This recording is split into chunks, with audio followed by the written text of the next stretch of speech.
চলে আসলাম যশোরের প্রাচীন ঐতিহ্য বহনকারী একটা জায়গা, ১১ শিব মন্দির। আমি আর আমার এলাকার ছোট ভাই অনেকদিন ধরে ইচ্ছা ছিল এখানে আসব, বাট সময় সুযোগ কোনোটাই হয়ে আসছিল না। রাজা নীলকণ্ঠ রায়ের ঘর আলো করে একটা কন্যা সন্তানের জন্ম হয়, তার নাম রাখা হয় অভয়া। ভৈরব নদীর তীরে হিন্দুদের একটি অতি প্রাচীন তীর্থস্থান ভাটাপাড়া।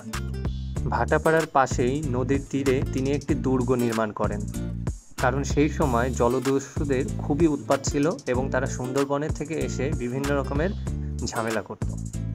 রাজা প্রজাদের কথা ভেবে চাচড়া থেকে সপরিবারে চলে এলেন এখানেই বেড়ে উঠতে শুরু করলো অভয়া। প্রাপ্তবয়স্ক হলে অভয়ার বিয়ে ঠিক হয় সে সময়ের অত্যন্ত প্রভাবশালী জমিদার নড়াইল জমিদার বংশের একজন নীলাম্বর রায়ের সাথে। কিছুদিন পর নীলাম্বর দুরারোগ্য ব্যাধিতে আক্রান্ত হয়ে মারা গেলেন। অভয়া ছিল শিব ভক্ত, তাই পিতার কাছে অনুরোধ জানালো বাকি জীবন তিনি মহাদেবের আরাধনা করবেন। রাজা তখন মেয়ের ইচ্ছার কথা শুনে রাজবাড়ির সন্নিকটে মেয়ের জন্য মন্দির নির্মাণ করে দেন। একটি নয়, দুটি নয়, ৬০ একর জায়গার উপর নির্মিত ১১ শিব মন্দির নির্মাণ করেন। আর মেয়ের নাম অনুসারে সেখানে নাম রাখেন অভয়ানগর, যা কালের পরিক্রমায় অভয়নগর নামে পরিচিত হয়েছে। নিজেরও কয়েকটা ছবি তুলে ফেললাম।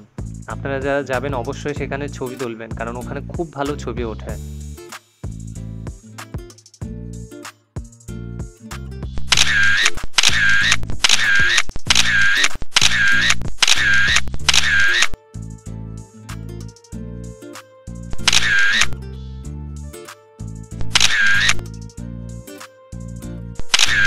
আমি যেহেতু মোটরসাইকেল নিয়ে গিয়েছিলাম সে কারণে আমাকে ভৈরব নদী পার হতে হয়েছিল, এবং বাগুটিয়া ইউনিয়নে গেলে যে কাউকে জিজ্ঞেস করলে বলে দেবে ১১ শিব মন্দিরের ঠিকানা।